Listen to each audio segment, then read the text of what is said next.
My mom made me pay rent, then gave my room to my sister and her kids without telling me. She called me selfish for complaining. I moved out silently, took everything I paid for, and let the house fall apart when my money left. The day my sister and her kids moved into my bedroom, without a single word to me, was the day I realized I wasn't a daughter. I was just the family ATM. The house was usually quiet, a kind of tense calm, but that night, a storm had clearly arrived. Every corner vibrated with a chaotic energy, a sickening feeling starting to creep into my gut even before I saw the scene. I'm Avery, and at 26, I finally understood what it meant to be thoroughly used by the people who were supposed to love me unconditionally. Growing up, my sister Chloe was always the golden child. 3 years older, she had this magnetic way of commanding attention that I never quite managed. My mom, Evelyn, would light up whenever Chloe walked into a room, like someone had flipped a switch. My dad, Robert, tried to balance things, but he worked long hours at the factory and wasn't around enough to really see how lopsided everything had become. Chloe got pregnant at 19. Evelyn threw her a baby shower that cost more than my entire senior year of high school expenses combined. When she got pregnant again 2 years later with a different guy, Evelyn acted like it was just another blessed event. Meanwhile, I was working 2 part-time jobs while finishing community college because there was never any money left for my tuition. The rent situation started when I was 22. I'd just landed a decent job as a junior accountant at a mid-size firm downtown Chicago. The pay wasn't amazing, but it was steady and had benefits. I'd been living at home to save money for my own place, contributing here and there for groceries and utilities. One evening, Evelyn sat me down at the kitchen table with a serious expression. "You're making good money now," she said, sliding a piece of paper across the table. "It's time you started paying rent like an adult." The number she'd written down was $850 a month. For context, I could have rented a decent 1-bedroom apartment in our area for $900. When I pointed this out, she got defensive. "You get meals included, utilities, laundry, everything," Evelyn argued. "You won't find that kind of deal anywhere else. Plus, you're family. This is just teaching you responsibility." I was too tired to argue. The job was new and demanding, and I figured I'd pay rent for 6 months while I built up my savings, then move out. That was 4 years ago. Here's what nobody tells you about paying rent to your parents: the rules are different. I paid $850 every single month. Never late, never short. But Evelyn still treated me like I was 16. She'd walk into my room without knocking. She'd comment on what time I came home. She'd guilt-trip me if I didn't join them for dinner because I had plans with friends. "I don't know why you're being so antisocial," she'd say. "We're your family." Chloe, meanwhile, had moved out with her boyfriend Marcus and their 2 kids, Riley and Leo. Marcus worked construction when he felt like it, which wasn't often. They lived in a cramped 2-bedroom apartment on the other side of Chicago, constantly behind on rent and asking Evelyn for money. I should mention that by this point, I was paying for more than just my room. The internet bill was in my name because Evelyn's credit was shot. I'd upgraded the service so I could work from home occasionally, and I covered the $120 monthly cost. The streaming services everyone used? My accounts. The new washer and dryer in the basement? I'd split that cost with Robert when the old ones died. The kitchen renovation Evelyn had been desperate for? I contributed $3,000 toward the $8,000 total. But I was still just a tenant who needed to learn responsibility. Everything changed on a Tuesday in March. I came home from work around 6:30, exhausted from a particularly brutal audit. The house was full of noise, which was unusual. Evelyn and Robert were usually quiet in the evenings, watching their shows or reading. I walked into chaos. Riley and Leo were running through the living room, screaming at a volume that should have required a permit. Chloe was on the couch scrolling through her phone. Marcus was nowhere to be seen. Evelyn was in the kitchen cooking enough food to feed a small army. "What's going on?" I asked, setting down my work bag. Evelyn turned with a bright smile. Surprise! Chloe and the kids are moving in for a while. Isn't that wonderful? My stomach dropped. What do you mean for a while? They're having some financial trouble, Evelyn explained, lowering her voice as if that made it better. Marcus lost his job and they got evicted. Family helps family, sweetheart. You understand? I understood perfectly. I understood that once again, Chloe's problems were about to become everyone's problems. Where are they staying? I asked, though I already suspected the answer. Well, the guest room isn't set up for kids, Evelyn said, not meeting my eyes. So, we moved Chloe and the kids into your room. It's the biggest bedroom, and they need the space. You can take the guest room. I felt like I'd been slapped. You moved them into my room without asking me? Don't be dramatic, Evelyn said, waving her hand dismissively. We didn't throw away any of your stuff. We just moved it to the guest room. You're at work all day anyway. What does it matter which room you sleep in? I pay rent, Evelyn. I pay $850 a month for that room. Her expression hardened. And now you'll pay $850 for the guest room. What's the difference? You still have a roof over your head. The difference is that you gave away something I was paying for without even telling me. Chloe appeared in the kitchen doorway, holding Leo on her hip. Can you not yell? You're scaring the kids. I stared at her. You knew about this? Mom offered, Chloe said defensively. What was I supposed to do? We were about to be homeless. Unlike you, I have children to think about. Unlike me, you made choices that led to this situation. I shot back. And I'm not subsidizing those choices by giving up what I pay for. You're being incredibly selfish right now, Evelyn said sharply. Your sister needs help. Your niece and nephew need stability. All we're asking is that you be flexible for a few months until they get back on their feet. A few months. That phrase does a lot of heavy lifting in conversations like these. A few months can easily become a year. A year can become indefinite. I went to the guest room to assess the damage.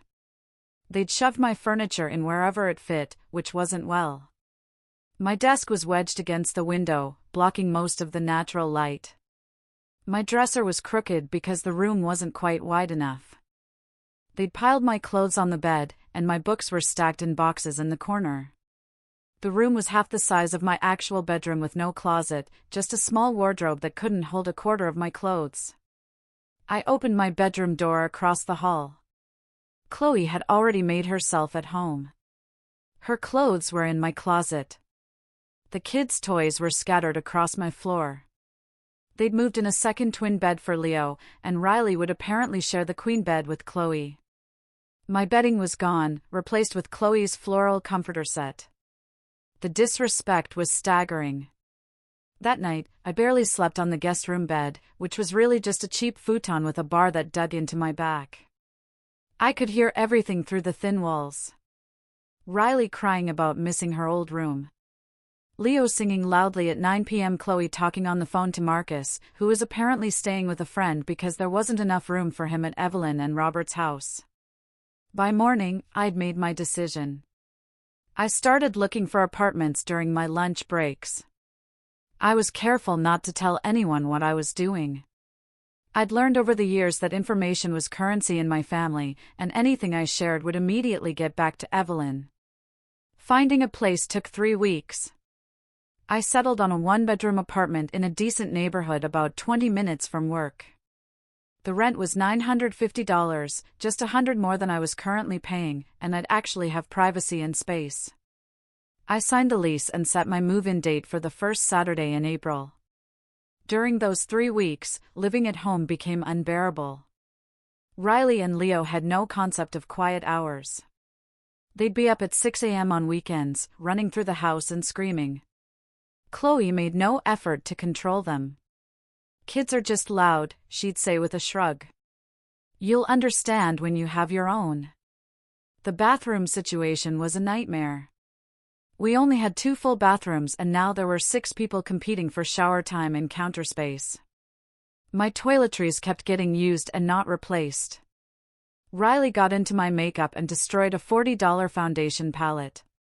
"She's just playing," Chloe said when I complained. "It's not that serious. Just buy more." The kitchen wasn't any better.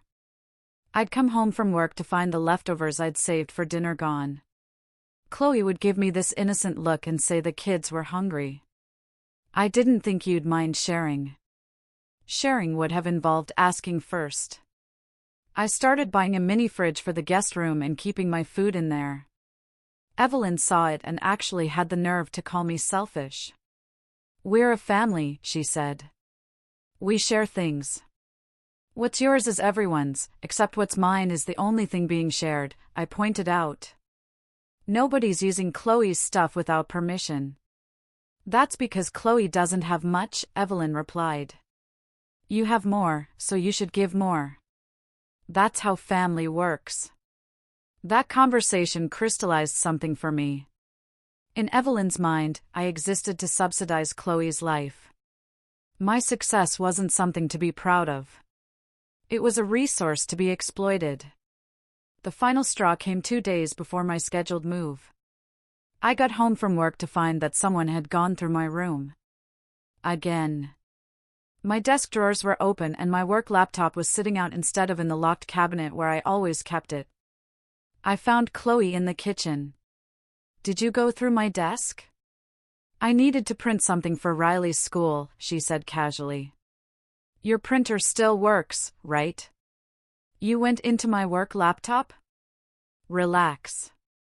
I didn't look at your files or anything. I just printed 1 page." I was stunned by her audacity. "That's a company laptop, Chloe. I could get fired if there's any kind of security breach." "Oh my God, you're so dramatic." I printed a permission slip, not state secrets. I wanted to scream. Instead, I went to my room and started packing what I could fit into my car without anyone noticing. I took my important documents, my jewelry, my expensive clothes, and my laptop. Everything else would have to wait until moving day. That night at dinner, Evelyn announced that she needed everyone to chip in more for groceries since there were extra people in the house now. She looked directly at me. "You're making good money," Evelyn said. "An extra $200 a month shouldn't be a problem." I put down my fork. "Let me get this straight. I'm paying $850 for a room half the size of the one I was originally renting. I have no privacy. My stuff keeps getting used without permission. And now you want me to pay more for groceries that I barely have time to eat because I'm never here." "Don't make it sound so transactional," Robert said quietly. He'd been silent through most of these conflicts, and his sudden participation surprised me. "Your sister needs help." "My sister needs to figure out her own life," I said. "I'm not responsible for her choices." "Family takes care of each other," Evelyn said firmly. "You keep saying that, but it only seems to apply to me taking care of everyone else. When have any of you taken care of me?" The table went silent. Chloe was staring at her plate. Evelyn's face had turned red. Robert looked uncomfortable. "We gave you a home," Evelyn said. Finally, her voice cold. "We raised you, fed you, clothed you. Everything we did was taking care of you." "That's called being a parent," I replied. "That's not something I'm supposed to spend the rest of my life repaying." I excused myself from the table and went to my cramped guest room. I could hear them talking about me in low voices, but I didn't care anymore. I was done. Moving day arrived. I'd taken the day off work, telling them I had a dentist appointment. I'd rented a U-Haul, and my coworker Daniel had agreed to help me load it. I told him the basics of my situation, and he'd been horrified. Your own mother gave away your room? That's insane. We started loading at 8 a.m. I timed it perfectly. Evelyn had taken Riley to a doctor's appointment, and Chloe had gone with them. Robert was at work. I had the house to myself. I took everything. My furniture, my kitchen supplies, my towels, my dishes, the TV in the living room. I bought it 2 years ago when the old one died. It went into the truck. The coffee maker everyone used? Mine. The good knife set? Mine. The decent cookware that had replaced Evelyn's ancient scratched-up pans? All mine. I unplugged the router and modem I'd been paying for. I took the streaming devices connected to every TV. I even took the batteries out of the remote controls, which was petty but deeply satisfying. The washer and dryer were trickier. I paid for half, but moving them would have been obvious.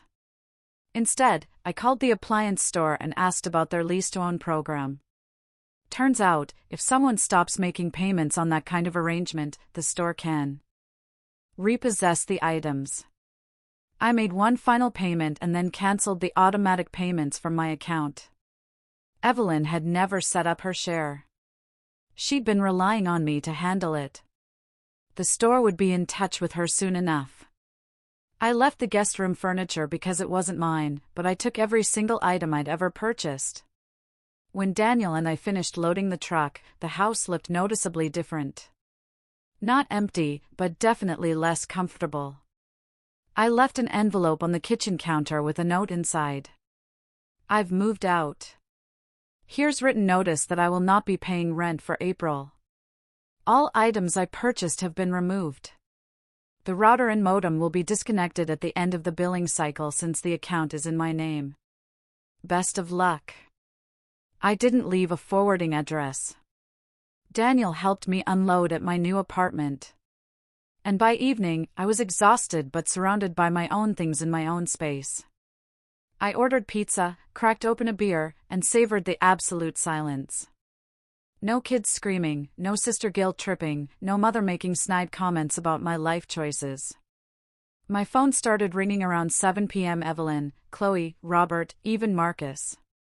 Somehow, I let every call go to voicemail. The texts started coming through. Avery, where are you? What happened to the house? Chloe, did you seriously take everything?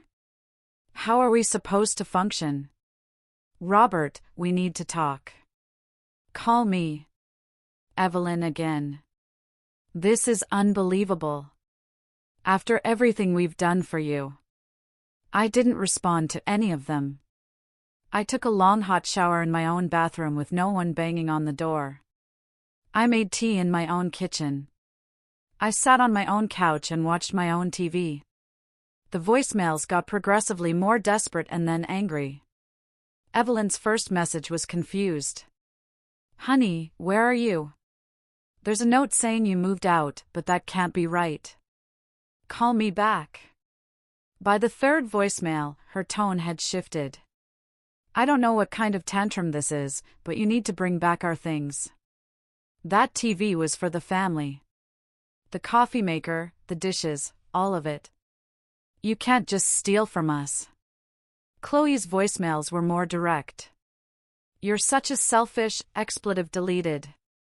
We have kids here. Kids? And you took everything. What kind of aunt is that? I saved all of them just in case. Sunday afternoon, I finally sent a group text to my parents and Chloe. I paid for everything I took. I have receipts. The TV, the kitchen items, the router, all purchased by me over the past 4 years. If you believe I took something that belongs to you, feel free to provide proof of purchase and I'll return it. Otherwise, stop contacting me. Evelyn called immediately. I answered this time. How dare you abandon your family like this, she said before I could even say hello. Do you have any idea the position you've put us in? The position I've put you in? I laughed and it wasn't a nice sound. You gave away the room I was paying for. You treated me like a walking ATM. You made it clear that my only value is what I could provide financially. That's not true. We love you. Love isn't making your child pay rent and then giving away what they're paying for. Love isn't using their things without permission and expecting them to be grateful for the opportunity to be exploited. Exploited? We gave you a home. I paid for that home.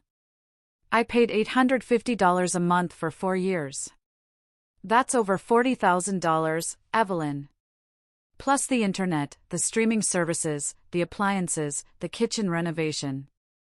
I could have been living in my own place this entire time, building equity, creating my own life.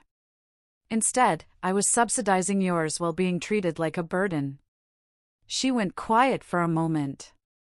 Your sister needs help. She has children. And that's not my responsibility. I didn't make the choices that led to her situation. I'm not required to sacrifice my own financial stability and mental health because she keeps making bad decisions. So, you're just going to let us struggle? You won't struggle, I said. You'll adjust. You'll figure it out like everyone else does. Chloe can get a job.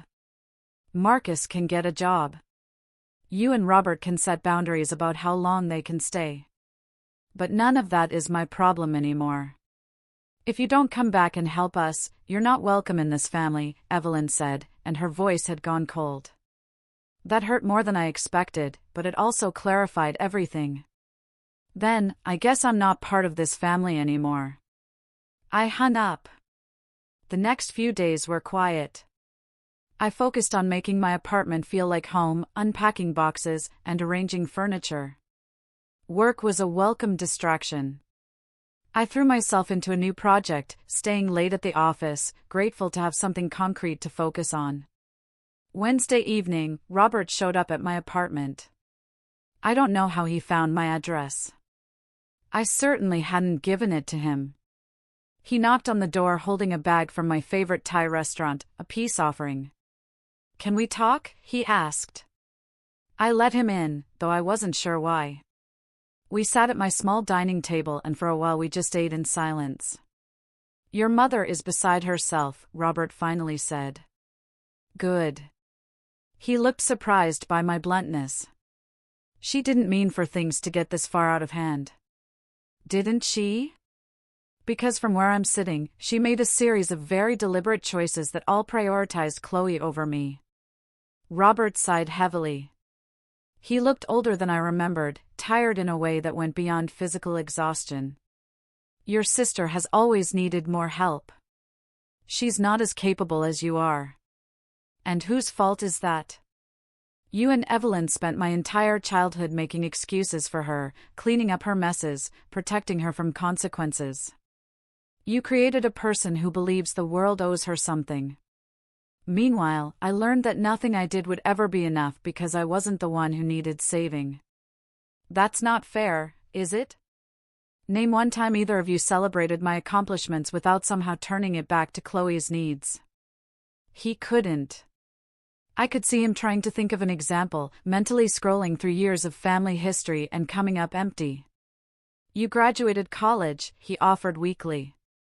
Evelyn spent my entire graduation dinner talking about how Chloe was struggling financially and asking if I'd seen any entry-level positions at my company that might suit her. She didn't even ask about my job or what I'd be doing. Robert's shoulders slumped. I didn't realize it had gotten this bad. It's been this bad for years. You just didn't notice because it wasn't affecting you directly. What do you want from us? He asked. Nothing, I said. Honestly. I don't want anything from you anymore. I want to live my life without being guilted into managing everyone else's problems. I want to save my money for my own future instead of pouring it into a household that doesn't appreciate or respect me. I want to come home to peace and quiet instead of chaos and criticism. You're really not coming back. There's nothing to come back to, Robert. The life you're offering isn't one I want anymore. He left shortly after, taking his takeout with him. I felt sad watching him go, but I didn't feel guilty. That was new. Over the following weeks, the calls and texts continued sporadically. Chloe sent me a long message about how I'd abandoned Riley and Leo, how they asked about me and didn't understand where I'd gone. I didn't respond. Using children as emotional leverage was a line I wouldn't let her cross. Evelyn tried a different approach, sending me articles about family estrangement and how damaging it was. Each one came with a little message. I thought you should see this, or this reminded me of us. I deleted them without reading past the headlines. Through the grapevine of extended family, I started hearing about the fallout from my departure. Aunt Brenda called to check on me. And during that conversation, I learned that Evelyn had been complaining to anyone who would listen about my betrayal. She's telling everyone you stole from them, Brenda said carefully, that you took the TV and the appliances out of spite. I have receipts for everything, I replied. If she wants to keep lying, I'll be happy to provide documentation. She's also saying Chloe and the kids might have to move into a shelter because they can't afford to stay at the house. That got my attention. Why would they move to a shelter? Apparently, your parents can't afford to keep them there without your rent money. Your dad mentioned something about the mortgage being tight. A cold realization washed over me. I'd known my parents weren't great with money, but I hadn't realized how much they'd been relying on my contributions. The rent, the internet, my share of groceries, the various utilities I'd been quietly covering. I did some quick mental math and felt sick. I'd been paying for roughly a third of their household expenses without realizing it. That's not my problem, I told Brenda. And I meant it, even though it felt harsh. They made the choice to take in Chloe and her kids without considering whether they could afford it. They gave away my room and expected me to just accept it. The financial consequences are theirs to deal with. I know, Brenda said gently. I'm on your side here. I just thought you should know what's being said. I appreciate it. And if anyone asks, you can tell them I'm doing great, because I was. My apartment was peaceful. My bank account was growing instead of draining. I joined a gym near my office and started going 3 times a week. I was sleeping better than I had in years. The constant background stress of managing everyone else's emotions had lifted and I felt lighter. 2 months after I moved out, I got a call from an unknown number. Usually, I wouldn't answer, but something made me pick up. Is this the daughter of Evelyn Carson? A woman's voice asked. My blood ran cold. Yes. Who's calling? This is Rebecca from Liberty Creek Community Hospital. Your father was admitted this evening with chest pains. He's stable now, but he asked us to contact you. I grabbed my keys and was at the door before the call even ended. Robert was sitting up in a hospital bed when I arrived, looking pale but alert. Evelyn was in the chair next to him, her eyes red from crying. She looked up when I walked in and something complicated crossed her face. You came? She said. Of course I came. He's my father. The doctor explained that it had been a warning sign rather than a full heart attack. Likely stress-related. Robert would need to make some lifestyle changes, reduce stress, possibly start medication. He'd be fine with proper care. I stayed for an hour, mostly sitting in silence while Evelyn fussed over Robert and nurses came in and out to check vitals. Finally, Evelyn stepped out to call Chloe with an update. I'm sorry, Robert said as soon as we were alone. For what? For everything. For not seeing how we were treating you. For not standing up for you more. For taking your help for granted. He looked at me with genuine remorse. Your mother and I have been arguing a lot since you left. About money, about Chloe, about how we raised you girls. The hospital social worker asked about our stress levels. And it all came out. What came out? That we leaned on you too hard, that we expected you to hold everything together while making no equivalent demands on your sister, that we took advantage of your competence and your generosity. He took a shaky breath. The social worker asked if we'd considered family therapy. Are you considering it? I don't know if your mother will agree, but I am, even if it's just for me. He reached for my hand. I can't undo the past 4 years or the 26 years before that, but I want you to know that I see it now. I see what we did. It wasn't enough to fix everything, but it was something. Evelyn came back into the room and the moment broke. She and I made awkward small talk about Robert's care instructions and when he'd be discharged. I left before things could get more uncomfortable, promising to check in the next day. Driving home, I felt the weight of the evening settling on me. Seeing Robert in that hospital bed had scared me more than I wanted to admit. But it hadn't changed the fundamental truth of my situation. I couldn't go back to being the family's financial safety net. That role had nearly broken me. Robert came home 2 days later with strict orders to rest. I visited once, bringing groceries and staying just long enough to make sure he was settled. Chloe was there with the kids and the house looked worse than I remembered.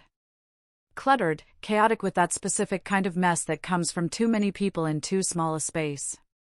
Chloe barely acknowledged me beyond a curt nod. Evelyn was polite but distant. The message was clear. I wasn't forgiven for leaving. I was okay with that. Another month passed. I got a promotion at work, a raise that came with more responsibilities, but also more financial breathing room.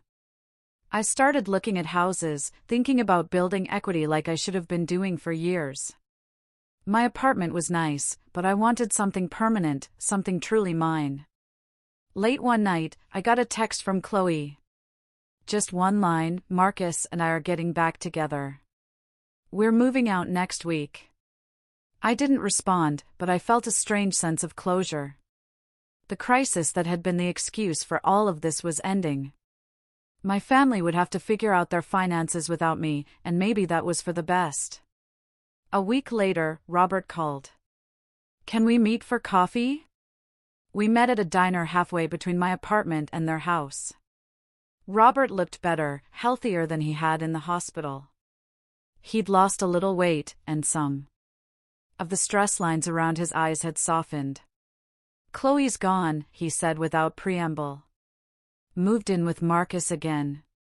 Different apartment, same situation probably. Evelyn and I had a long talk after they left about our finances, about retirement, about a lot of things we should have discussed years ago. He stirred sugar into his coffee, not meeting my eyes. We can't afford the house anymore. Without your rent money, and with the extra expenses from having Chloe and the kids here, we depleted our savings. We're behind on the mortgage. I felt a pang of something. Guilt mixed with vindication. What are you going to do? Sell. Probably downsize to something more manageable. Your mother's upset about it, but it's the reality we're facing. He finally looked up at me. She blames you, at least partially. I want you to know that I don't. This was our responsibility to manage and we failed. I'm not going to offer to help, I said clearly. Just so we're on the same page. I know. I'm not asking you to. He smiled sadly. I'm just telling you because I want you to hear it from me, not from your mother or through the family rumor mill. And because I want you to know that I'm working on it, being better, seeing things more clearly. I started individual therapy last week. That's good, Robert. Really good. We talked for another hour about neutral things, my promotion, his health, the unseasonably warm weather. It wasn't healing, but it was civil. It was more than I'd expected a few months ago. I drove home thinking about consequences. How my parents had made financial decisions based on the assumption that I'd always be there to pick up the slack. How Chloe had made life choices assuming someone would always bail her out. How I'd enabled it all by never setting firm boundaries until I'd finally hit my breaking point. The house sold 3 months later. Evelyn and Robert moved into a 2-bedroom condo across town. It was smaller, more affordable, and forced them to be more intentional about their spending. Evelyn didn't speak to me throughout the entire moving process. Robert kept me updated via text, short messages letting me know they were okay. I bought my house that same month. 3 bedrooms, a small yard, a mortgage I could comfortably afford on my salary alone. I furnished it slowly, carefully, choosing pieces I loved rather than whatever was cheapest. Every room reflected my taste, my choices, my life. Chloe reached out 6 months after that, a long rambling message about how she and Marcus were engaged, how they were really trying this time, how she wanted to rebuild our relationship. I read it twice and then archived it without responding. Maybe that made me cold, but I was protecting the peace I'd worked so hard to build.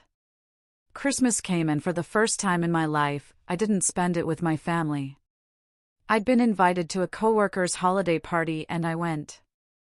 I drank good wine, laughed at terrible jokes, and felt grateful for the chosen family I was building. Evelyn sent a card, just a generic holiday greeting with her and Robert's name signed at the bottom. No personal message, no invitation to visit.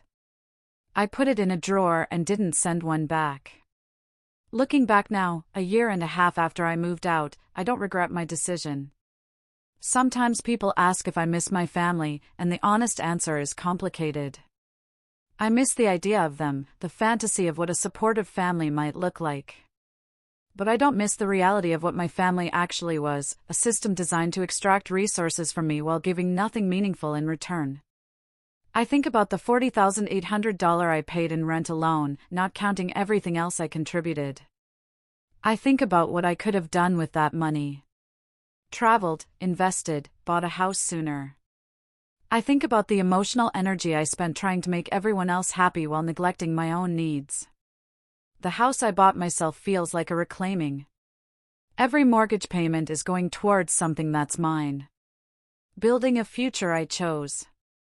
Nobody can give away my bedroom or use my things without permission. Nobody can call me selfish for having boundaries. Robert and I text occasionally, surface-level check-ins. He sends photos of the condo, sometimes updates about his health. Evelyn and I haven't spoken since before the house sold. Chloe's engagement fell apart, apparently, and she moved back in with Evelyn and Robert for a few weeks before finding another boyfriend with an apartment. The cycle continues, just without me in it. Some of my extended family thinks I'm cold, that I abandoned my parents when they needed me.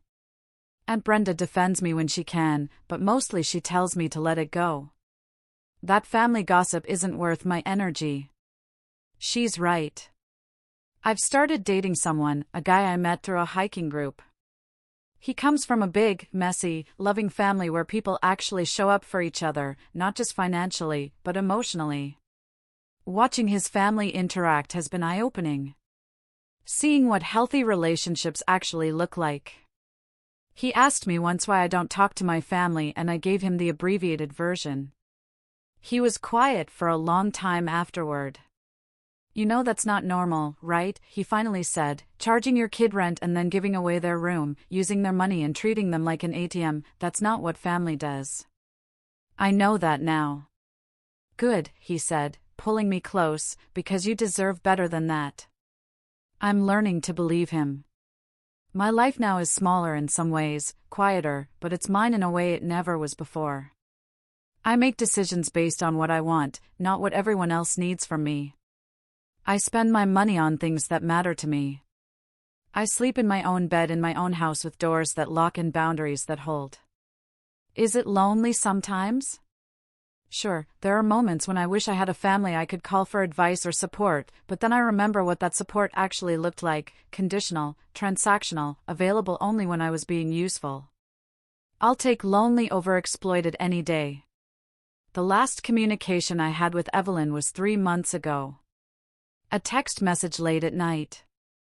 "I hope you're happy living alone with no family. You'll regret this someday." I deleted it. I'm not living without family. I'm living without people who treated me like a bank account with a pulse. There's a difference and I'm finally starting to understand it. My house is quiet tonight. Tomorrow, I'm having friends over for dinner.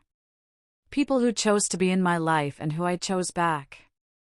Next month, I'm taking a vacation to somewhere I've always wanted to visit, paid for with money I saved instead of giving away. The life I'm building isn't perfect, but it's honest. Nobody's using me or taking advantage of my generosity. Nobody's calling me selfish for having needs and boundaries.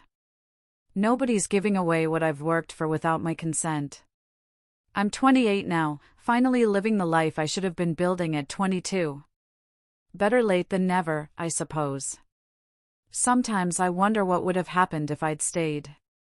If I'd kept paying rent and accepting the scraps of respect my family offered.